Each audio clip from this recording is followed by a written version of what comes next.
अस्सलाम वालेकुम। Controversy today के साथ आपकी खिदमत में हाजिर हैं। जैसा कि आपको मालूम कि अब तक की अहम खबरें और इन खबरों पर हमारे तबसरा निगारों की राय, आज के मौज़ूआत का तारुफ करवाएंगे, लेकिन तबसरा निगारों के तारुफ से पहले पहला मौजू है कि जी आज हमारा जो है, गुज़िश्ता रोज़ शिबली फराज साहब ने फरमाया कि हम पैसे, पहले भी उन्होंने ये फरमाया था जब 162 अरब रुपए का मामला था। अब हुकूमत ने 1100 अरब रुपए का पैकेज जो है वो कराची की बेहतरी के लिए अनाउंस किया, और अभी इसकी स्याही भी खुशक नहीं हुई और हवा के अंदर इसकी गूंज और धमक भी बाकी थी कि शिबली फराज साहब तशरीफ़ लाए गुज़िश्ता रोज़, और उन्होंने फरमाया कि हम पैसे पीपल्स पार्टी की हुकूमत को तो नहीं देंगे। गुज़िश्ता दफ़ा उन्होंने फरमाया था कि हमारे पास पैसे हैं ही नहीं, और अगर होंगे भी तो हम पीपल्स पार्टी की हुकूमत को नहीं देंगे। उनकी ताज़ा बयान से तो पता चलता है कि पैसे कहीं से आ गए। टैक्स तो उतना ही इकट्ठा हो रहा है, इसका मतलब पैसे कहीं और से आए। चलिए इस पे बात करेंगे कि ये जो 1100 अरब रुपया है इसकी हकीकत क्या है और इसके अंदर कौन कौन से प्रोजेक्ट शामिल हैं। दूसरा, आज का एक अहम इस इलाके का, इस खित्ते का, इस रीजन का एक बहुत बड़ा इवेंट, और वो है शंघाई कोऑपरेशन काउंसिल ऑर्गेनाइजेशन। जो शंघाई तावन तंजीम है उसके लोगों का एक इजलास हुआ है, और वो हुआ है रशिया के अंदर। और उसके अंदर जो है वो वज़राए दिफा इकट्ठे हुए हैं। जितने भी रुकन ममालिक थे सब के वज़राए दिफा वहाँ पे आए हैं, लेकिन मासवाए पाकिस्तान के वज़ीर दिफा परवेज़ खटक साहब, अब समझ नहीं आती कि वो वहाँ पे क्यों नहीं जा सके। पाकिस्तान में भी कोई उनकी बाजार कोई मसरूफियत नहीं थी। मलन जबा हो सकता है वो गए हों वहाँ पे कोई और चीज़ें अलाट करने के लिए देख रहे हों, या हो सकता है कि BRT की आग जो दूसरी दफ़ा लगी थी वो बुझाने चले गए, हमें क्या पता है जी। कोई अहम काम हो। ये शंघाई तावन तंजीम जो है ये चाइना का ब्रेन चाइल्ड है, और चाइना इसको बहुत ओन करता है, ये उसके दिल के करीब। इस खित्ते के इलाकों को उन्होंने इंगेज किया अपने साथ। इसके अंदर ज़्यादातर वो ममालिक शामिल हैं जो रूस की साबका रियासतें थीं, जो कि रूस के टूटने के बाद आज़ाद हुई थीं, और पाकिस्तान को इसमें ख़ास तौर पे और इंडिया को शामिल किया गया कि ये तावन बढ़ाया जाए। और चाइना जो है इस हवाले से बड़ा सेंसिटिव भी है। हमने वहाँ पे, हमारा वज़ीर दिफा नहीं गया, चले वज़ीर दिफा नहीं जाता, सेक्रेटरी दिफा चला जाता, नहीं गया। उनके भी नीचे का एक अफसर हमने भेजा है। अब उन्हें क्या पता कि हमारे यहाँ इन अफसरों का क्या मुकाम है, लेकिन अब दुनिया तो फेस वैल्यू पे लेती है ना कि हमारे वज़ीर हैं तो आपका वज़ीर आएगा तो हम मुलाकात देंगे, हम मीटिंग देंगे, वरना हम मीटिंग नहीं देंगे। तो लिहाजा साइड लाइन पे हमारी कोई मीटिंग नहीं हो सकी। ये तो एक नुकसान हो गया। इंडिया ने वहाँ पे लॉबिंग की ना जी, चाइना के साथ उसके वज़ीर दिफा ने मुलाकात की, और उन्होंने वहाँ पे एक पूरा डेलीगेशन के लेवल के ऊपर उन्होंने टॉक्स की हैं। वहाँ पे दोनों अपने अपने ममालिक में वापस गए हैं। ये टॉक्स करने के बाद हमारा वहाँ पे कोई नुमाइंदगी नहीं थी।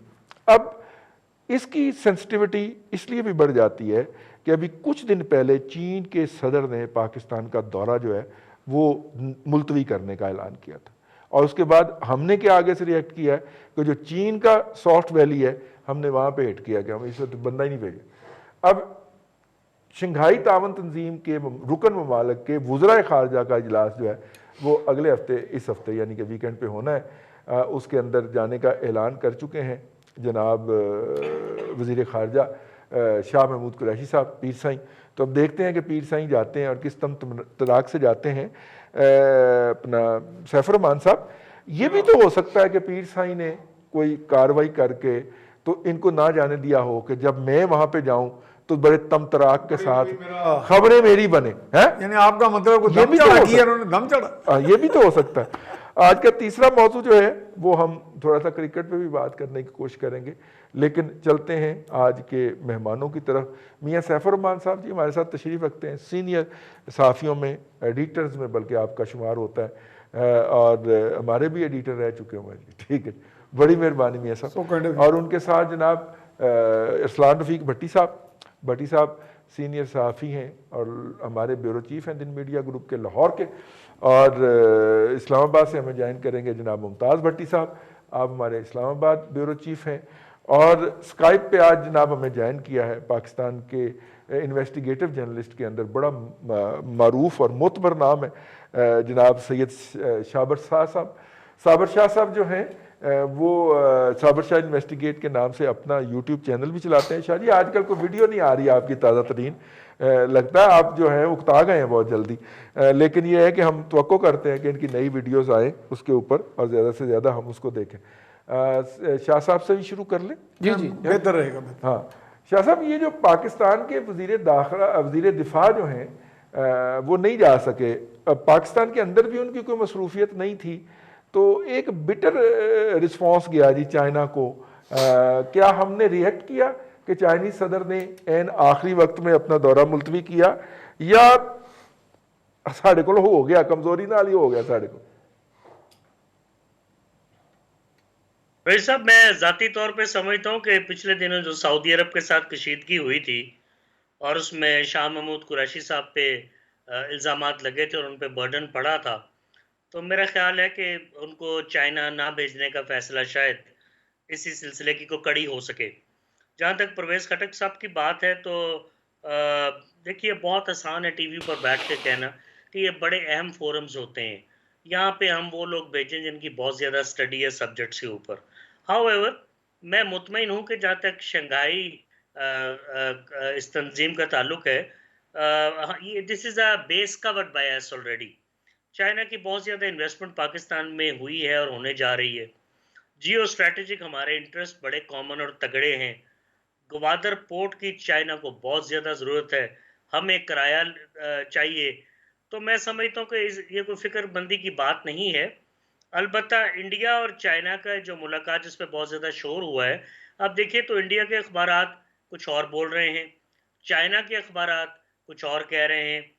इंडिया के अखबारात मैंने देखा है, कुछ सीरियस अखबारात भी जो हैं वो अजीब सा प्रोपेगेंडा मुझे करते नज़र आ रहे हैं। इसलिए नहीं कि मैं पाकिस्तान में बैठा हूँ और हमने हर बात इंडिया के खिलाफ करनी है, नहीं।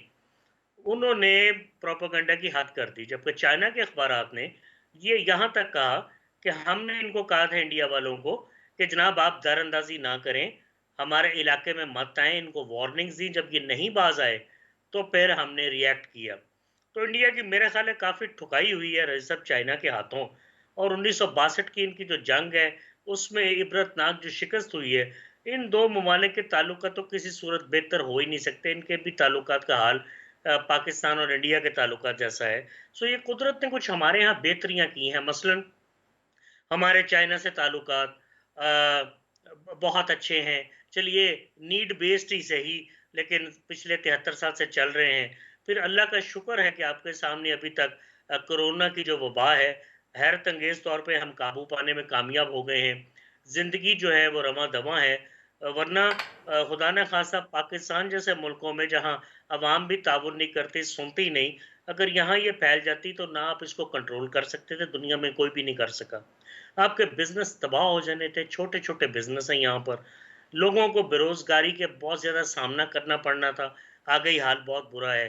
जो नौकरी पे हैं उनकी भी ठीक, तनख्वाहें कट गई हैं, जो ठीक नौकरियाँ है। कर रहे हैं उनको भी कई-कई महीने की तनख्वाहें नहीं मिल रही। मीडिया आपके सामने प्राइम एग्ज़ाम्पल है, इसके अलावा बहुत सारे शोबे हैं।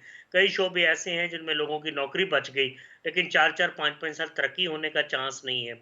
सो काफ़ी असर तो आया, लेकिन अगर खुदा ना खास्ता 100-150 बंदे रोज़ इस दुनिया से जाते रहते कोरोना की वजह से, तो हमारी मईशत का कोई नाम लेने वाला भी ना होता। इस वक्त $270 का बिलियन डॉलर का जीडीपी है। ये कोई 2017 में $305 अरब का जीडीपी था। आप ऑलरेडी $35 अरब के जीडीपी जो है आपका बेड़ा गर्क हो चुका है 3-4 सालों में, और अभी कोरोना के बाद की फिगर्स नहीं आई। मेरा ज़ाती ख्याल है कि $250 अरब का जीडीपी होगा। हम सीरियस नहीं हैं। इनको सही, अंदाज़ा नहीं है कि अगर किसी मुल्क का जीडीपी 50-60 अरब डॉलर गिर जाए तो उसकी मईशत पे क्या असर होता है। हम सही है। जहाँ तक आपकी फॉरेन पॉलिसी का ताल्लुक है, तो मैं फिर कहूँगा कि चलिए शंघाई वाली बेस तो कवर्ड थी। फॉरेन सही, policy is not good enough. हम अपना मौक़िफ़ बयान करने में नाकाम हैं दुनिया भर में। सही। इस वक़्त तो हमें फॉरेन इन्वेस्टर को घेरना चाहिए कि हमारा हाँ, मुल्क सेफ है, आए यहाँ पे इन्वेस्टमेंट करें। लेकिन मुझे इस तरह की कोई एक्टिविटी नज़र नहीं आ रही किसी सही। हमारी पाकिस्तानी एम्बेसी से, जो पाकिस्तान के बाहर है। कॉमर्स मिनिस्टर, फाइनेंस मिनिस्टर सब खामोश हैं। मेरा ख़्याल है जी को टीम बदलने की ज़रूरत है, to be honest with you ठीक, साहब। ठीक, ठीक। टीम बदलने का शाह साहब ने वाहिद हल बता दिया। मियां सैफुर रहमान साहब, इस इलाके में इस वक्त हम वो दो ममालिक हैं जिनके साथ इंडिया टू फ्रंट वॉर लड़ने की बात कर रहा है, ठीक है। और चाइना के हाईएस्ट लेवल के ऊपर, वजीर दिफा हाईएस्ट लेवल है ना सर जी, उसके बाद तो फिर समिट शुरू हो जाता है ना, वजीर दिफा के लेवल पे इंगेजमेंट में है, और हमने वहां पे वजीर दिफा भेजा ही नहीं है। नहीं देखें, फॉरेन पॉलिसी में जो आपके फॉरेन पॉलिसी के पहले तो रमूज़ व इसरार ही मालूम नहीं है, मेरा ख्याल है कि ये मालूम नहीं है कि इसके जितने भी फॉरेन अफेयर्स के इनिशिएटिव्स होते हैं उनमें स्टेप बाय स्टेप और हर मौके पे आपने जो गेन्स है आपने कंसोलिडेट करने हैं। सही, ये नहीं आप कर सकते कि आप कहेंगे चलो आज नहीं भेज दे, कल परसों जाके फिर कर लेंगे। ये हर इनिशिएटिव को आपने कैश कराना है, उसमें आपने अपनी प्रेजेंस शो करनी है, आपने अपने अपने पॉलिसी इनिशिएटिव्स जाके वो सामने आपने ऑप्शंस बतानी है कि जनाब पाकिस्तान की यहाँ पे ये प्रेजेंस है, स्ट्रेटजिक हमारी ये रिक्वायरमेंट्स हैं, और जो इस वक्त वज़राए दिफा का जो इजलास है हम उसमें अपनी ये सजेशंस लेके आए। सजेशंस भली मानी जाए ना मानी जाए, लेकिन इंडिया क्या कर रहा है देखे ना, उनको इल्ज़ाम लगा देते हैं जी 5th जनरेशन हाइब्रिड वॉर लड़ रहा है। हाँ। लेकिन हर जगह पे जाके बड़े वहाँ हर जगह पे जाके वो अपनी प्रेजेंस रखते हैं और हर चीज़ को प्रीएम्प्ट करते हैं। कोई भी आने वाला इवेंट है उसकी तैयारी होती है, पॉलिसी पेपर्स बनते हैं डिफरेंट ऑप्शंस पे। अब देखें ना कि खित्ते में या दुनिया में जो हमारा फॉरेन पॉलिसी के जो अमूर चल रहे हैं उनमें हम तकरीबन फेलियर की तरफ जा रहे हैं। हमने किसी से कुछ ना कहीं से कोई हम खास कोई वो हमने गुडविल अपनी डेवलप नहीं कर, हमने ये तय किया हुआ कि हमने फेलियर की तरफ जाना है। मेरा ख्याल है कि फेलियर की तरफ यहाँ कॉन्फिडेंस का लेवल इतना बड़ा है ना, हमारे वजीर आजम साहब कहते हैं उन्होंने भी 92 के वर्ल्ड कप की झलकियां देखी होनी खुद चाहिए। एतमादी इतनी ज्यादा है कि कोई बात नहीं, अगर एक फेलियर हो जाता है तो आगे फिर एक और सही, उसको हम हल कर लेंगे, उस वहां को हम कम सही फेरेंगे।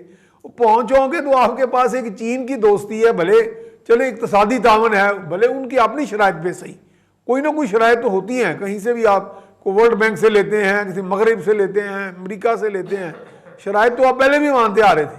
तो चलो यहाँ से आपको कैपिटल फ्लो तो मिल रहा है, तो यहाँ पे आपका स्ट्रेटजिक पार्टनरशिप भी है। पाकिस्तान का सिविल न्यूक्लियर मुआहदा है पीसफुल चाइना के साथ, जो आपके न्यूक्लियर रिएक्टर्स बन रहे हैं। बल्कि मुझे याद पड़ता है कि चाइना के मेटलर्जिकल कॉरपोरेशन के चेयरमैन को मैं मिला बीजिंग में, तो उनसे भी मैंने ये सवाल किया कि जी चाइना की अभी टेक्नोलॉजी न्यूक्लियर रिएक्टर्स में जो पीसफुल पर्पसेस के लिए है वो भी बहुत पीछे है। तो 300 मेगावाट से बड़ा वैसल नहीं आप बना सके। उनका now we are preparing that vessel. और वो मैंने उन्हें पूछा कि पाकिस्तान, उनका जी हाँ पाकिस्तान चूँकि हमारा स्ट्रेटजिक पार्टनर है उसमें हम कंसिडर करेंगे। तो ये मैं समझता हूँ कि आप वजीर दिफा को भेजना आपकी बड़ी अच्छी बात है। जी जी। वो एक डिप्टी सेक्रेटरी भेज देते, मैं कहता जाके जो कहता कि जनाब हम तो आपके नहीं चीफ ऑफ जॉइंट स्टाफ गए हैं वहां पे। मैं तो वो कह रहा हूं रजा साहब तशरीफ लेके जैसे आप कहते हैं कि मिनिस्टर्स जो हैं आपके, वो मिनिस्टर नहीं मिलते ना जी, लेकिन मिनिस्टर लेवल का ये समिट के करीब करीब आ जाता है, मैं समझता हूं। जी बिल्कुल ये। और वहां पे देखें सारे काम एकदम सारे एजेंडे नहीं बन जाते ना, समिट में भी जाके कोई ऐसी चीजें बन जाती हैं कि जो घंटों में इम्प्लीमेंट हो जाए, लेकिन अपनी प्रेजेंस तो शो करनी है ना। आपने वहां पे लॉबिंग करनी होती है, लॉबिंग लोगों से मिलना होता है, लॉबिंग करनी है। और चाइना का मैंने देखा, मैंने चाइना के international institute of strategic studies international affairs, वहां पे इतना काम होता है और पाकिस्तान फोकस पड़ा है, पाकिस्तान इंडिया बोथ जी, यानी ये बहुत ज्यादा फोकस है। मेरा ख्याल है कि हमें तो पता भी नहीं है शायद हमारे इधर कि वो कौन सा इंस्टीट्यूट है और कहाँ पे वहाँ क्या काम होता है। सही मासो है कि जो हमारे को मीडिया के सीनियर्स या चंद एक लोग जो डेलीगेशंस वहाँ गए हैं, सही, तो इस तरह का कोई रेपो ही नहीं है हमारा वहाँ पे। असलान भट्टी साहब, ये वजीर दिफा को हमने चार्जिंग पे लगाया हुआ था या तुपे पाया हुआ था? भाई साहब दोनों बातें करना की है यार, अगर किसी फोरम पे नुमाइंदगी के काबिल नहीं है ये शख्स, तो इसे वजीर दिफा बनाने वालों को भी कुछ शर्म करनी चाहिए यार। भाई साहब वो नहीं हो सकता, लेकिन मामला ये है जी कि वजीर दिफा हो सकता है कि आपने सही कहा कि मालम जब्बा में हो, वहाँ पे आजकल मौसम भी बहुत अच्छा है और वो वहाँ की जो बाकी ज़मीनें हैं रही सही उनको लौटना कहीं कर रहे हो, और उसके बाद वो चूँकि वहाँ ठंड है, वहाँ से ठंडी हवा जो है वो लिफाफों में डालकर वो लेके गए हैं पेशावर BRT, वहाँ जो दूसरी दफ़ा आग लगी है उसको बुझाने के लिए। अब मुझे बताइए कि हमने क्या करना क्या है। हम मेंबर बने हैं 2017 में 9 जून को, पाकिस्तान बना है, इंडिया बना है और उसके साथ एक जो मुल्क है मंगोलिया, हम ऑब्जर्वर थे, हमें मेंबर बना दिया। शंघाई 5 से हम 8 हो गए, अब 8 मेंबरान हो गए। इंडिया ने वहां पर ये काम किया जी कि इंडिया ने जिसका और 2 मेंबरान रूस और चाइना है, दुनिया की 2 वीटो सुपर पावर, जो पक्के हैं, वो तो पक्के हैं ना जी, वो तो शंघाई 5 के अंदर वो दोनों पक्के मेंबर हमें नजदीक ला रहे हैं जी। वो हमें उनको देखें, चाइना टाइम टेस्टेड फ्रेंड है हमारा, हमें जरूरत ही नहीं है उसके किसी शक शुबे की गुंजाइश नहीं है। रूस के साथ हम जब से अमेरिका से थोड़ा पीछे में, रूस हमारे करीब आने की कोशिश कर रहा है और थ्रू चाइना ही आ रहा है, चाहे मान लेते हैं कि चाइना के थ्रू आ रहा है, लेकिन हमने क्या किया कि हम वहां पे बिल्कुल ही नहीं गए हैं। हम किसी चले सेक्रेटरी दिफा को भेज देते, वो कम से कम कोई थोड़ी सी, वो फिर भी जो ब्यूरोक्रेट्स होते हैं ना जी, उनको पता होता है जी कि हमने किस तरह यहाँ पे आके लॉबिंग करनी है, वो नहीं भेजा उनको, कोई बात नहीं, किसी और अफसर को भेज देते, कोई इस किस्म का जो आपकी मिनिस्ट्री का बंदा होता, डिप्टी मिनिस्टर ही होता, कोई एमए नहीं होता, कोई पार्लिमानी सेक्रेटरी को भेज देते, सेक्रेटरी को भेज देते, पार्लियामेंट सेक्रेटरी चला जाता, वो चला जाता। इंडिया ने ये किया जी कि वहां पे वो, चूंकि इंडिया और चाइना का जो मामला चल रहा है वो सबके सामने है, पूरी दुनिया के सामने, लेकिन उन्होंने तरला डाला, मिन्नत की, हाथ जोड़े या पाँव या जो भी जोड़ा, उन्होंने वहां पे चाइनीज जो फॉरेन अफेयर्स के वजीर थे और वजीर दिफा जो थे, उनसे उनकी मुलाकात उन्होंने करा दी। वो चाहे रशिया की कर्टसी पे हुई, लेकिन उन्होंने कर ली वहां पे। रशिया में चूंकि मेहमान थे सारे, ये सब वहां पहुंचे हुए थे, चूंकि चाइनीज फॉरेन मिनिस्टर भी वहां पे थे, चाइनीज डिफेंस मिनिस्टर भी वहां पे थे, और चाइनीज डिफेंस मिनिस्टर जो होता है वो ऑलमोस्ट प्राइम मिनिस्टर के इक्विवेलेंट होता है उनका जी, और वो सदर के बाद जो है ना मोस्ट पावरफुल प्राइम मिनिस्टर होता है, और उसके बाद ये तीसरा, ये तीन बंदे आप होते ये हैं। भी देखें ना कि चाइनीज सदर जो हैं और उनकी मिसेस दोनों जर्नैल हैं, साथ में जर्नैल का ओहदा भी इंजॉय करते हैं। जी, जी, जी। ठीक है, तो वजीर दिफा के तो अंडर ही आते हैं ना जर्नैल। जी जी जी जी, ठीक हो गया। हाँ, अब मसला ये जी कि वजीर दिफा हमारे, एक तो माशाल्लाह उनकी, अल्लाह उन्हें लंबी जिंदगी दे, उनकी सेहत इतनी ज्यादा है कि हम उनकी सेहत पे कॉम्प्रोमाइज नहीं कर सकते। वो अपना दिफा नहीं कर सकते, वो अपना दिफा बड़ी मुश्किल से करते हैं, तो वो वहां जाके हमारा दिफा क्या करेंगे। और दूसरा, जिस दिन से मुझे बता दीजिए, ये अभी गुज़िश्ता रोज यौम फ़ज़ाइया था, उससे पहले इतवार वाले दिन छुट्टी होती है, पूरे मुल्क में छुट्टी, पूरी दुनिया में छुट्टी है। हमारा 6 सितंबर था, डिफेंस डे था हमारा। हमने वो किधर है हमारे डिफेंस जो हमारे जिन्होंने कमाल की आपने तवज्जो दिलाई है कि ना वो यौम दिफा पे नजर आए हैं, ना वो यौम फ़ज़ाइया पे नजर आए हैं, और हैं वो वजीर दिफा। वजीर दिफा है, ठीक है, मेरा ख्याल है उसको चार्जिंग पे लगाया हुआ आपने। हो सकता है, बिजली आती नहीं है, वो जब चार्ज होए तो निकले। बिल्कुल ऐसे ही होगा रईस साहब, लेकिन बात यह है कि चलें, चार्जिंग भी जो है वो 24 घंटे के अंदर तो उनको बैटरी फट जानी चाहिए। वैसे ही इतनी बैटरी तो नहीं होती किसी भी बंदे की। उनको भेज देते, उनके साथ सारा जिसको मर्जी भेज देते, जो भी उन्होंने भेजने था डेलीगेशन उसके साथ भेज दे, ताकि, लेकिन दूसरी जो हुकूमतें हैं ना दुनिया भर में, वो बात करती हैं इलेक्टेड लोगों के साथ, वो नहीं करते। जो मर्जी आप भेज दें, वो अफसरों के साथ भी बहुत कम इंटरेक्शन करेंगे, लेकिन अगर कोई इलेक्टेड बंदा आएगा, डेमोक्रेटिक गवर्नमेंट है और इलेक्टेड आदमी आएगा, तो वहां पे जितनी भी पावर्स आती हैं, वो चाहे सुपर पावर है चाहे वो नहीं है, वो उनसे बात करते हैं। अब इंडिया ने देख लें कि हमारे मुकाबले पे क्या कुछ वहां पे गेन किया होगा, हम वहां पे मुंह उठा के बैठे रहे हैं। हमें जगह भी जो है वो दूसरी के पता नहीं तीसरी लाइन में मिली है, दूसरी लाइन में मिली है। इंडिया के जितने वो वजीर थे, इंडिया के वुज़रा थे, और उसके अंदर जो किर्गिस्तान था, काजकिस्तान, ताजिकिस्तान, चाइना और रशिया, वो पहली लेन में सारे बैठे हुए थे, हम दूसरी लेन में थे। जब वो ग्रुप फोटो बनाया गया तो उसमें वो हमारे प्रोड्यूसर साहब को मिल नहीं सका, मेहनत नहीं हुई, कोई नहीं, लेकिन वो एससीओ रशिया एससीओ समिट जो है इस वक्त मौजूद है, उसका पेज, और उस पर ये सारी तस्वीरें जारी हो रही हैं, उसमें भी पीछे हम, हाँ, एजेंडा भी जारी हो रहा है। और वो जो तस्वीर उन्होंने पोस्ट की है मेन तस्वीर के तौर पे, उसमें हम सफ़े अव्वल में नहीं है। नहीं, कहीं चीन उनकी छेड़ तो नहीं पर खटक साहब की? ये अब मेरा ख्याल है चीन तो पूरी पीटीआई की छेड़ बना हुआ है। इक़्तिदार में आने से पहले भी वो चीन के बारे में जो ख्यालात आलिया चीन जाना है, हाँ, वो लड़ पड़े होंगे, हाँ, वो लेकिन वो धरने में जो वो करते थे ना, खिदमात सर अंजाम दी हुई उन्होंने, नास भी करते थे, वो नाकाबिले फरामोश है उनकी। उस चीज का वजीर बनाना चाहिए, जी जी, खिदमात का। हाँ तो भांग इसलिए काश्त हो गई है। हाँ, हो सकता है कि जो भांग की काश्त की जो इजाजत मिली है, इसके पीछे सारी स्ट्रगल, जद्दोजहद, अच्छा, एक मैं जाती इंटरेक्शन शेयर करूंगा। आज से चंद रोज कबल गवर्नर हाउस में स्पीकर आए थे कौमी असेंबली के, ठीक है, तो उन्होंने अपना तारफ कराते हुए, बस चंद लोग ही थे वहां बैठे हुए, तो जिक्र करने लगे कि मेरा गाँव सवाबी के करीब मरगज का गाँव है।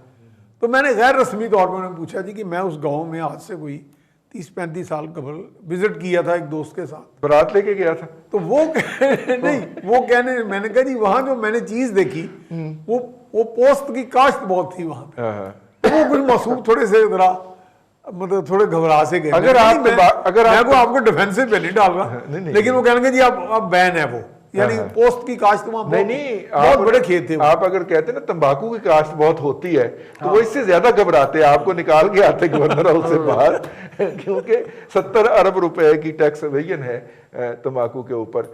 चलिए ब्रेक पे जा रहे हैं, ब्रेक से वापस आएंगे तो गुफ्तगू करेंगे अगले मौजू पे कि 1100 अरब रुपया सिंध हुकूमत को देना है तो कहाँ से देना है। शिबली फराज ने मुकरी है प्रोग्राम में, फिलहाल वक्फा।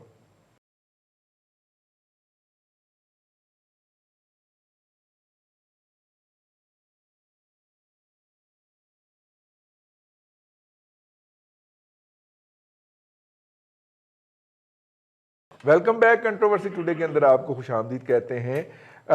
बड़ी डिले किया जी, 3 दफ़ा ताखीर डेट अनाउंस हुई और डेट अनाउंस होने के बाद वज़ीर आज़म साहब जो थे वो वहाँ पे पहुँचे। सरजानी टाउन में आज भी पानी खड़ा है जी घरों में। डिफेंस और क्लिफ्टन से तो निकल गया, लेकिन जो छोटी आबादियाँ हैं, जो गुरबा की आबादियाँ, हम जैसे सफ़ेद पोशों की आबादियाँ, वहाँ पे घरों में अब भी पानी खड़ा हुआ है। तो वो जनाब उस पानी के अंदर, वो पानी तो नहीं निकला, लेकिन उन्होंने कहा जी हमने बहुत बड़ा इनकलाब बर्पा कर दिया। 1100 अरब रुपया जो है उसका पैकेज अनाउंस हुआ। और गुज़िश्ता रोज़ जो है वो शिबली फराज साहब ने कहा जी हम पैसे नहीं देंगे। ये क्या हम कर रहे हैं, बच्चों की तरह खेल रहे हैं सैफुर रहमान साहब? शिबली फराज साहब बड़े खरे और सच्चे आदमी। अच्छा, हाँ देखे ना, वो बात सच्ची कर देते हैं ना, जो होने वाला है या जो वो असल में कर रहे हैं। अच्छा, तो खान साहब आ गए हैं वो शोबाजियों पे। वो शोबाज शरीफ तो कहते थे ना उस्मान बुज़दार अपने पेशरो को।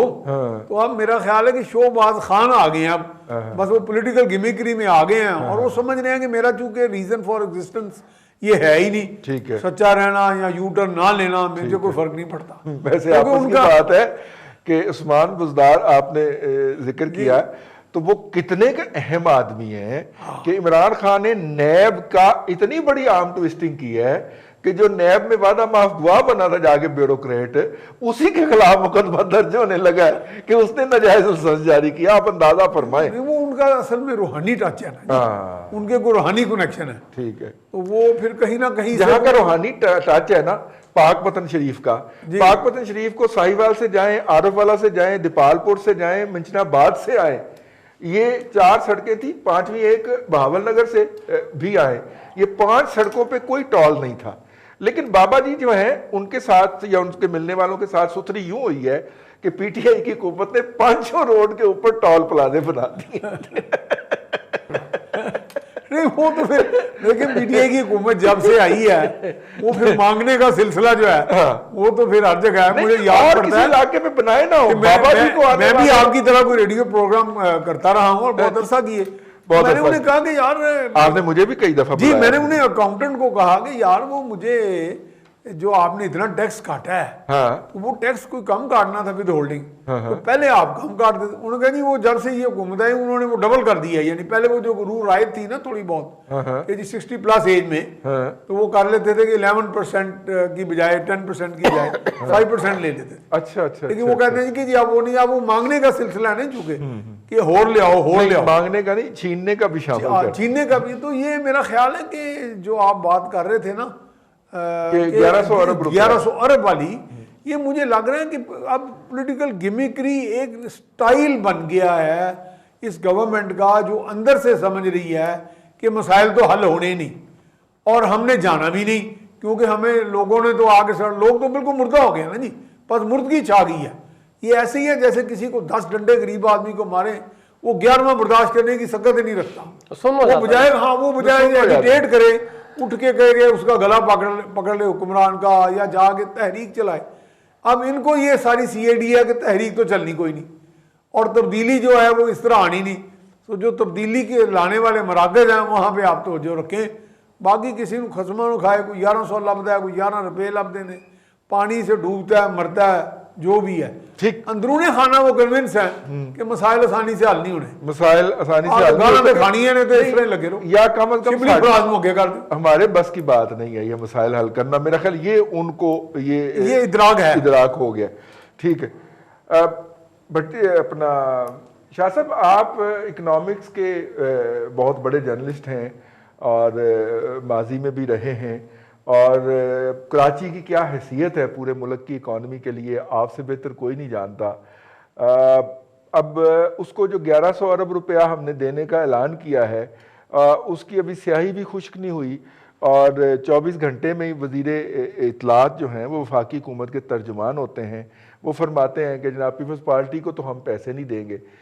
तो डिस्ट्रिक्ट गवर्नमेंट वहाँ पे एग्जिस्ट नहीं करती, लोकल बॉडीज़ हैं नहीं है। अगर पीपल्स पार्टी को पैसे नहीं देंगे और लोकल बॉडीज़ हैं नहीं है, तो क्या फिर वफाकी हुकूमत खुद पैसे खर्च करेगी वहाँ पे? मैं समझना चाह रहा हूँ आपसे।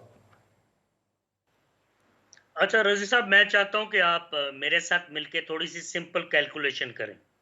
ठीक है जी। आप कह रहे हैं कि जी वफाकी हुकूमत ने कहा हम 1100 अरब रुपया देंगे। अब 1100 अरब रुपया क्या है? 2020-21 का पूरे सिंध का बजट है 1250 अरब रुपया। ठीक हो गया। ऐसा मेरी आवाज आ रही है आपको? जी जी, आवाज आ रही है। मेरी आवाज आ रही है आपको? पूरे जी जी, सिंध का शाह साहब बजट है बोलिए। 1250 अरब रुपए। जी जी।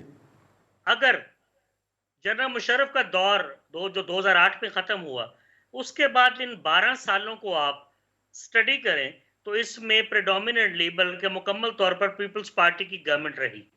कोई और भी सही। रहा हो, आप 1250 अरब रुपए को 12 से ज़रब दे दें, ये बनता है 15,000 अरब रुपया, जो सिंध को तकरीबन मिला है 12 सालों में। अब सही। 15,000 अरब रुपया क्या है?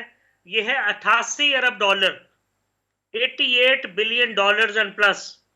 अब आप 500 मिलियन डॉलर के लिए या 1 अरब डॉलर के लिए, 2 अरब डॉलर के लिए अपना करंट अकाउंट डेफिसिट को बेहतर करने के लिए, मुल्क को दिवालियापन से बचाने के लिए सऊदी अरब और यूएई के चक्कर लगाते हैं, उनकी चमचागिरी करते हैं, उनके नौकर बनते हैं, पूरे के पूरे इदारे आप उनके सामने दुम हिलाते हैं। आपकी बॉडी लैंग्वेज ये सारा कुछ बताती है। 1-2 अरब डॉलर के लिए यहां आपका अपना सूबे में 88 अरब डॉलर से ज्यादा पिछले 12 साल में गया है। मुझे बताएं लगा कहां पे है? कराची मैं भी जाता हूं, सिंध में आप भी जाते हैं, सिर्फ हैदराबाद से बाहर निकलिए और मुख्तलिफ सड़कों पे जाइए सिंध की, गुर्बत इतनी ज्यादा है जो देखने से मैं कहता हूं कि अब कोई हिस्टोरियन चला जाए, कोई इकोनॉमिस्ट चला जाए तो वो शायद इसको डिस्क्राइब ना कर पाए, इतनी गुर्बत है। वहां बदमाशी है, वहां डाकू है, वहां लॉ कोई नहीं है, वहां पानी कोई नहीं है, वहां बिजली कोई नहीं है, जहां है वहां कुंडे लगे हुए हैं, सड़कें टूटी हुई हैं। हाल तो बाकी मुल्क का भी ऐसा है, कराची और सिंध का बदतरीन है। तो मुझे ये बताइए, ये 88 अरब डॉलर में से क्या आप 25% यानी 22 अरब डॉलर भी नहीं रिकवर कर सकते? आपके सारे इदारे मिलके आप गुज्जर नाला भी खाली नहीं करा सकते? क्यों नहीं पूछते आप कि इसका मकान जो है इसको फिलहाल वक्ती तौर पे किसी जगह पे भेजो, इससे पूछो किस आदमी को पैसे दे के इसने गुज्जर नाले पे मकान बनाया था? ये क्या बात है यार कि आप वो आदमी जो जुर्म करे आप उससे पूछ नहीं सकते? वो जो आदमी पैसे ले गया आप उससे नहीं पूछ सकते? कौन करेगा रिकवरी? इतने इदारे हैं यहाँ पे। चीफ जस्टिस साहब का ताल्लुक कराची से है, आर्मी चीफ का बहुत ज्यादा ताल्लुक और बहुत ज्यादा दिलचस्पी कराची में है। इमरान खान साहब की पार्टी का बहुत ज्यादा इंटरेस्ट रहा है कराची में 2013 के बाद। ये क्या रंगबाजी हो रही है यार? अब पैसे ही रिकवर नहीं कर पा रहे, किनकी जेबों में गया है ये? उसके बाद अब फर्श उखाड़ते हैं, पैसे निकालते हैं, अलमारियों के पीछे से पैसे निकालते हैं। मैं कहता हूं आप 25% रिकवर कर लें, सिंध जो है इसकी शक्ल देखने वाली होगी 22 अरब डॉलर के साथ। सिंध क्या पूरे पाकिस्तान के लिए 22 अरब डॉलर बहुत ज्यादा, बहुत बड़ी रकम होगी। हम आप मेरी बात समझ रहे हैं? तो मैं ये आपकी पैसा बात कहां समझ गया रहा है? हूं। हाँ, मैं असल में फिगर इशू अपनी क्या है तरफ से नहीं दे रहा हूं जी रही साहब। असल में इशू क्या है मैंने कहा सर इशू ये है, अब मैंने बहुत स्टडी की, इकोनॉमिक्स की कहानी नहीं है। वो जो पैसा मुझे लगता है हुकूमत के अकाउंट में आता है वो सारा का सारा कुछ जेबों में चला जाता है यार। 80% लगा दो, 70 लगा दो, 60 लगा दो, कहीं लगा के तो दिखाओ। जहां लगाते हो वहां एक दिन बारिश होती है, पूरी की पूरी सड़क पे गड़ा पड़ जाता है। ये लाहौर में भी ये सारा कुछ हो रहा है, लेकिन निस्बतन कम हो रहा है पंजाब में। यहाँ शोबदाबाज आए हुक्मरान, उन्होंने नीले पीले पुल बनाए, नीली पीली रोशनियां बनाई, 100 रुपए का पुल 5,000 रुपए में बनाया, लेकिन कुछ ना कुछ बना के आवाम को बेवकूफ बना दिया। और यार वहां तो वो भी डेवलपमेंट नहीं है। वहां तो जहां उनका लीडर रहता है पीपल्स पार्टी का, क्लिफ्टन के पास, वहां तो लोगों से इल्जाम है कि सस्ते घर खरीद लिए जाते हैं, सड़कें बंद कर दी जाती हैं, दिन दहाड़े लोगों को कत्ल कर दिया जाता है बदर्दी के साथ। पहले ये थे पीपल्स पार्टी वाले, साथ वो एमक्यूएम मिली हुई थी, वो अल्ताफ हुसैन की जो पार्टी है। यहाँ कौन सा क्राइम नहीं हुआ या नहीं हो रहा? ये क्या तरीका है यार? बदतरीन जिंदगी लोग गुजार रहे हैं। ये तकरीबन 2 करोड़ से ज्यादा का शहर है, ये आपका फेस है पाकिस्तान का। This is your port city. यहाँ से फैशन निकलता है, यहाँ से कल्चर निकलता है। कराची वाले क्लेम करते हैं कि 2600 अरब रुपए हम टैक्स देते हैं।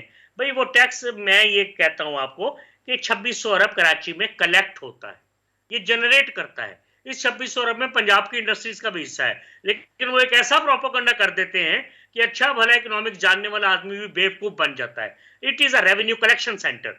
सिर्फ जनरेशन नहीं है 2600 अरब की, 4000 में से 2600 अरब किस तरह कराची दे सकता है या सिंध दे सकता है? एनालिसिस को बेहतर करना है। प्रोपेगेंडा को बेहतर करना है। रेवेन्यू जनरेशन और रेवेन्यू कलेक्शन का फर्क है। दुनिया की हर पोर्ट सिटी जो है जहां पे समंदर होगा वहां रेवेन्यू कलेक्शन की शरह बहुत ज्यादा होगी। सो ये कोई कमाल की बात नहीं है। सवाल है पिलफरिज की, जो डाके पड़ रहे हैं, जो चोरियां हो रही हैं, और ऐसी ऐसी चोरी हो रही है यार, कागज ही कोई नहीं अब अदालत के सामने पेश करता। अदालत सुओ मोटो लेती है। मुझे लगता है अदालत की नहीं सुन रहे। वो ट्राम की लाइनें हुआ करती थी कराची में, इतना खूबसूरत कराची था, उसके ऊपर भी तजावजात हैं। कितना शेख रशीद सब बताते हैं क्यों नहीं कि तजावजात कब हटेंगी, कौन हटाएगा? वो आर्मी को खाते लिख दो यार कि ये तजावजात हटा दे। साल 1.5 साल से मैं ये स्टोरी सुन रहा हूँ, 2 साल से। ना ट्रेन चलती है, ना ट्राम चलती है, ना गुज्जर नाला, और पता नहीं 3500 और नाला है वहां पे। लोगों ने ऊपर मकान बनाए हुए हैं, उसके अंदर कचरे फेंक रहे हैं। वजह भी आइडेंटिफाई हो गई। बेवकूफ आदमी को भी पता है जहां नाला चौक होगा वहां पूरा शहर चौक हो जाएगा। अंग्रेज पागल का बच्चा था जिसने जगह जगह नाले और नालियां बनाई थी। यार ये इतने जालिम लोग हैं, ये जुल्म करते रहे और इनको लोग देखते रहे। सही। आप मुझे बताइए क्या होता रहा यहाँ पे? भट्टी साहब, सॉरी शाह साहब, मजे की बात यह है कि सारी पार्टियां इसके अंदर शामिल है। पीपल्स पार्टी ने भी उतना ही लूटा है जितना एमकेएम ने लूटा है, और एमकेएम ने भी उतना ही लूटा है जितना कि किसी और पार्टी ने लूटा है। इन दोनों ने तो मुकाबले के अंदर लूटा है, एक दूसरे के मुकाबले के अंदर। मैं दोबारा आता हूं आपकी तरफ, लेकिन 1100 अरब रुपया अपना, हम चाहेंगे कि मुमताज भट्टी साहब को भी, हमारे प्रोड्यूसर साहब की अगर वो कोशिश करके तो दोबारा उनसे रब्ता करने की कोशिश करें, उनको भी शरीक गुफ्तगू करें। एक भट्टी के साथ हम उदास हो जाते हैं, 2 भट्टी होने चाहिए। अरसलान भट्टी साहब, ये जो 1100 अरब रुपया है यार, ये कहाँ से आएगा? और हुकूमत जो है मुकर तो गई है खैर, लेकिन देने का ऐलान भी तो हुआ था। वो वज़ीर आज़म को किसी ने कोई समरी कोई पेश तो किया होगा कि सर ये यहाँ से हम देंगे। भाई साहब, ये 1100 अरब रुपया, पहले तो एक बात इसको क्लैरिफाई कर लें वंस फॉर ऑल कि ये वो पैसे हैं जो ऑलरेडी वहाँ मुख्तलिफ प्रोजेक्ट्स चल रहे हैं या जो चलने हैं। तो अगर वो 150 अरब का था, वो कोई 160 अरब, ये 160 अरब कोई अलग से नहीं देना उन्होंने। ये ऑलरेडी उनके प्रोजेक्ट्स जो उनके वो जो होते हैं, PSDP होता है, AD annual development plan, ADB होता है, उसके अंदर ऑलरेडी चल रहे हैं। वो सारा उन्होंने इकट्ठा करके उन्होंने कहा जी हम कराची को 1100 अरब रुपया दे रहे हैं। उसमें अच्छा, बहुत सारे खर्च भी हो चुके हैं, बहुत सारे खर्च हो चुके। जी उसमें बहुत सारे खर्च हो चुके, वो भी डाल दिए हैं, दे भी नहीं रहे कोई। अब मजीद उन्होंने कहा जी कि हमने, देखें शिबली फराज साहब की जो आपने बात की ना जी, उन्होंने बिल्कुल सच कहा है कि हमें इन पे एतबार नहीं है। अब जो साबिर शाह साहब बात कर रहे थे, मुझे बताइए कि नाले के ऊपर अगर किसी ने घर बनाया तो उसने किसी ना किसी अथॉरिटी को इससे इजाजत ली होगी। नजायज बना, मान लिया, गलत हो गया, किसी ने तो पैसे खाए हैं ना जी। इनको सिर्फ ये चाहिए, अगर ये बहुत सिंसियर है, कराची का मसला वाकई हल करना है, और पैसे 1100 अरब रुपया चले, हम उस पर नहीं पड़ते कि वो कहाँ से आने हैं, कैसे देने हैं। 1100 अरब रुपया कुछ भी नहीं है वैसे तो कराची के लिए, कहीं से भी निकाल के दे सकते हैं। हमारे बहुत सारे इस तरह के बजट, इस तरह के पैसे होते हैं जहाँ से हम कट डाउन कर सकते हैं चीज़ों को। हमारा वाहिद मुल्क है शायद दुनिया का जिसमें पेंशनर्स की तादाद सबसे ज़्यादा है। हम बहुत बड़ा चंक अपना जो है पेंशनर्स को दे रहे हैं, लेकिन मैं ये नहीं कह रहा कि उनको देना बंद कर दें, लेकिन मनी जनरेशन तो करें ना, मल्टीप्लिकेशन करें। बट साहब, साबिर शाह साहब कुछ कहना चाह रहे हैं। शाह जी, कोई बात करना चाह रहे थे आप? भट्टी साहब, मैं माफी चाहता हूं, मैं नॉर्मली बीच में बोलता नहीं हूं। ये भी जून में दिए 1250 अरब रुपया यार, ये 2 महीने में तकरीबन उतनी अमाउंट, बजट को डबल कर रहे हैं 2 महीने के अंदर अंदर। पिछले पैसे किधर हैं यार?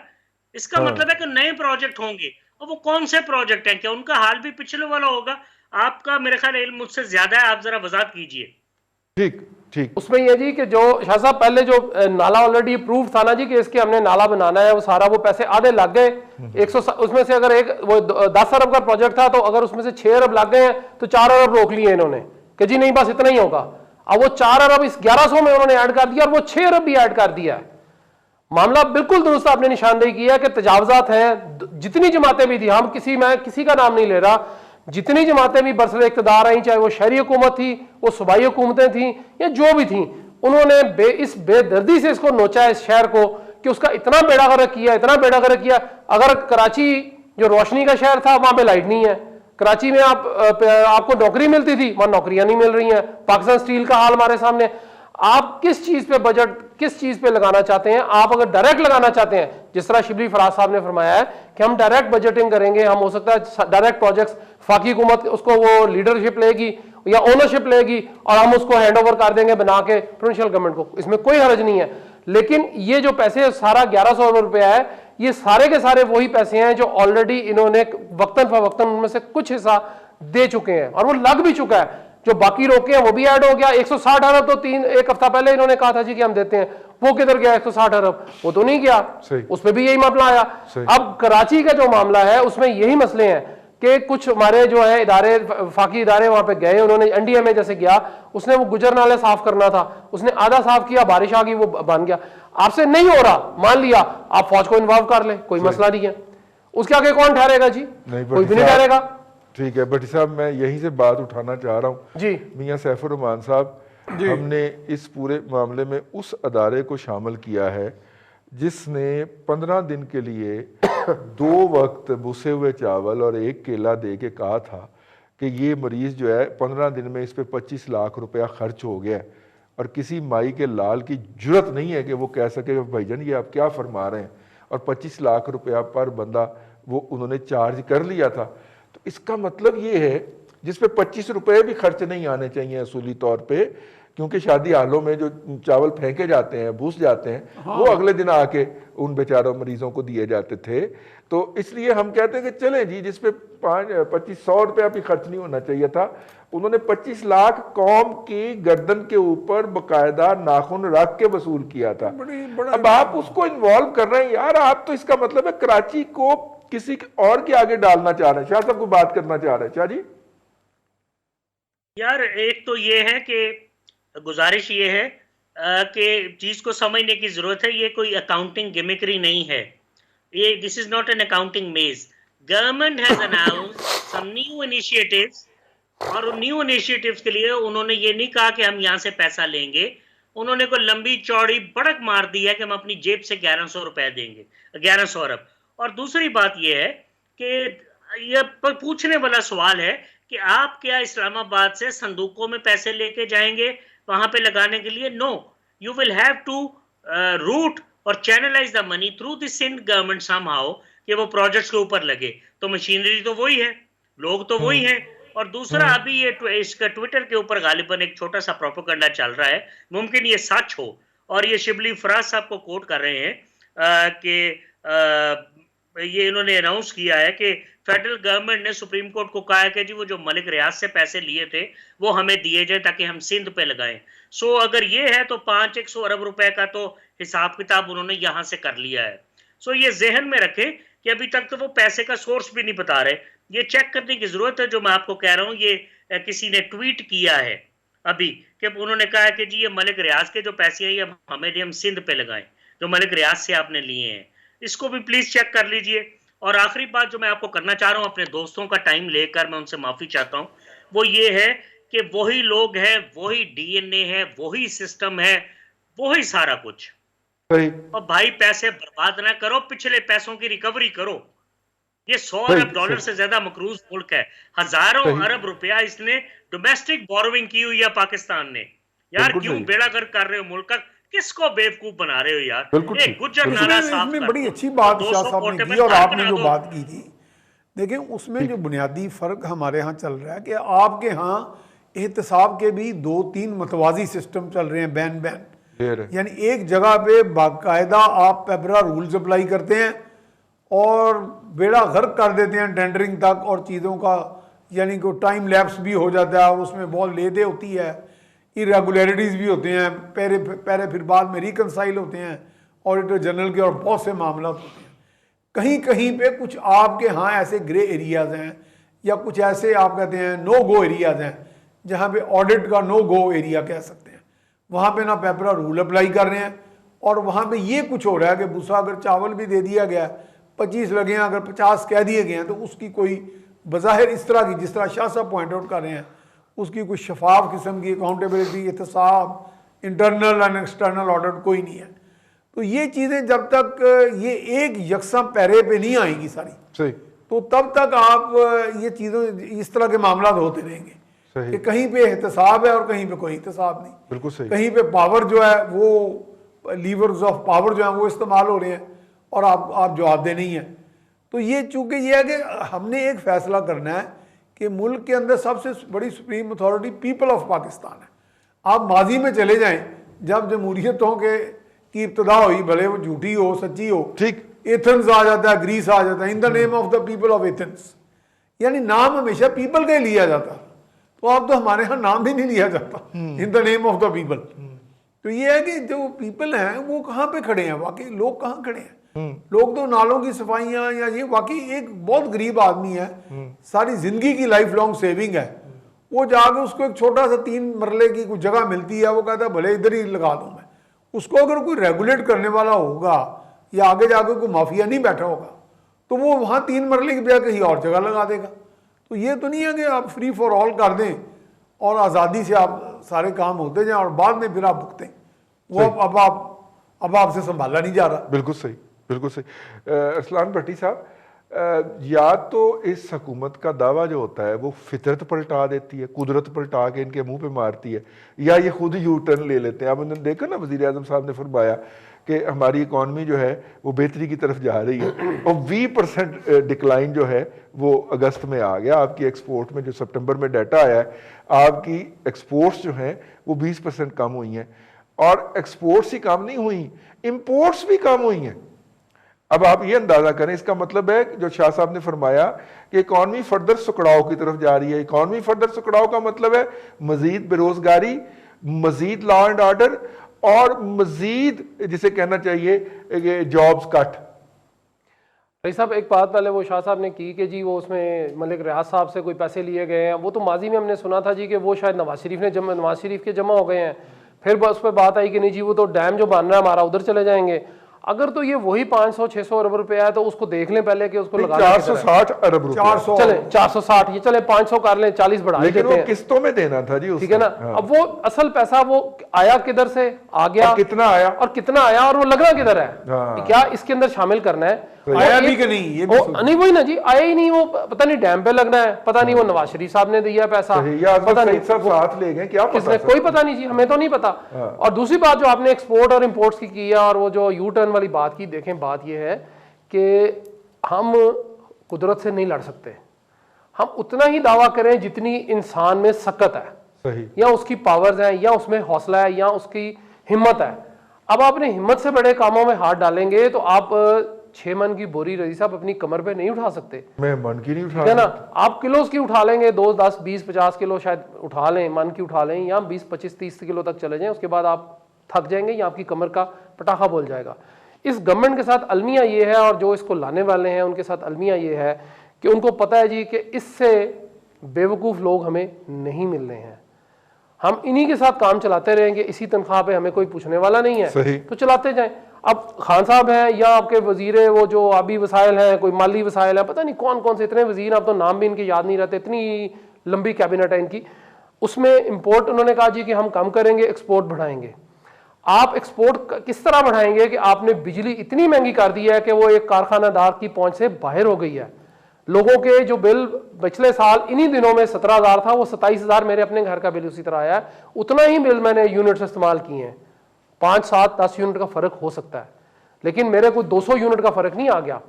अब जब कारखानादार होता है उसको तो होता है ये कि मिनिमम चीजों के अंदर वो मैक्सिमम आउटपुट लेगा, तो जब उसको चीजें ही नहीं देंगे, आप बेसिक चीजें आपने खत्म कर दी, एक्सपोर्ट्स के ऑर्डर आपके कैंसिल होना शुरू हो गए हैं। अब आप बांग्लादेश हमारे से बहुत आगे निकल गया, उसका पर कैपिटल इनकम हमारे से आगे निकल गया हुआ है, वो पता नहीं किधर के किधर चले गए हैं। हम आज भी ये रो रहे हैं कि नहीं जी ये खींचो, ये ऑपोजिशन का काम होगा, नहीं जी ये पुल बना, हमने ऑरेंज ट्रेन नहीं चलानी चूंकि ऑपोजिशन की फटी लगी हुई है। और खुदारा आप करने क्या जा रहे हैं, पीपल्स पार्टी की गवर्नमेंट है, आप ना करें, आप कम से कम उनका काम कर दें। मामला ये नहीं है कि जी वो वहां पे पीपल्स पार्टी की गवर्नमेंट को हमने कुछ नहीं करना, आप ये कम से कम कर दें कि खुदारा वहां पे इंसान तो बसते हैं ना, वो पाकिस्तान के हैं, उनके शनाख्ती कार्ड के ऊपर अगर देख लें, किसी का शक है तो शनाख्ती कार्ड देख ले कि जी वो पाकिस्तानी है। तो आपने तो अवाम के लिए काम करना है, आप तो अवाम के मैंडेट से आए हैं, सही, people of the government, by the government, for the government, वो किधर है? मैं तो उसी को तलाश कर रहा हूं पिछले 2-2.5 साल से, दूसरे लोगों के साथ मिलकर, मुझे नहीं मिल रही। बिल्कुल सही, आप बिल्कुल करें, आप अपनी किड निकालें, लेकिन खुदारा लोगों की कॉस्ट पे अपनी किड ना निकालें, आपस में अपने आप करें, दस्तों गिरेबा पकड़ लेना। मियां शहबाज शरीफ जब आते हैं इस्लामाबाद, उनको पकड़ के असेंबली से बाहर ना निकलने दें, उन्होंने अगर करप्शन किया, पैसा देंगे तो जाएंगे यहां से इस गेट से बाहर, उनको वही रखे चैम्बर के अंदर। मैं देखता हूं कैसे पैसे नहीं देते हैं। अगर आपके जहांगीर तरीन साहब ने पैसे खाए हैं ना करो, अब वो घूम के अपने घर वापस आ गया, ये पैसा दो वाली बात है। ना करो। अब बात ये जी कि अगर आपने भी पैसे खाए हैं ना तो इनको चाहिए, ये बड़ा आसान काम था रईस साहब, मैं जब टाइम तो बहुत मुख्तसर है, सिर्फ ये कहूंगा कि इनको एक स्टेट बैंक से लिस्ट मिल जाएगी कि जिस जिस बंदे ने कर्जे लिए, माफ कराए, खा गए, नहीं दे रहे, पकड़े गए, जेलों में है, सारा कुछ हो गया, वो लिस्ट सिर्फ छाप दें, मीडिया को दे दें और आवाम को फैसला कर दें। ना आइडिया दें, वो उनको बुलाएंगे, उनसे अपने हिस्से वसूल करेंगे और उन्हें कहेंगे कि मंगाओ सेंट्रल एशिया से त्यारा और जाओ जाके लंदन बैठ जाओ, जिस तरह जहांगीर तरीन बैठ गए। अब तीनों साहब का बहुत शुक्रिया, आज के प्रोग्राम में इतना ही। कल फिर आपकी खिदमत में हाजिरी होगी। अपना ख्याल रखिएगा। अल्लाह हाफिज़।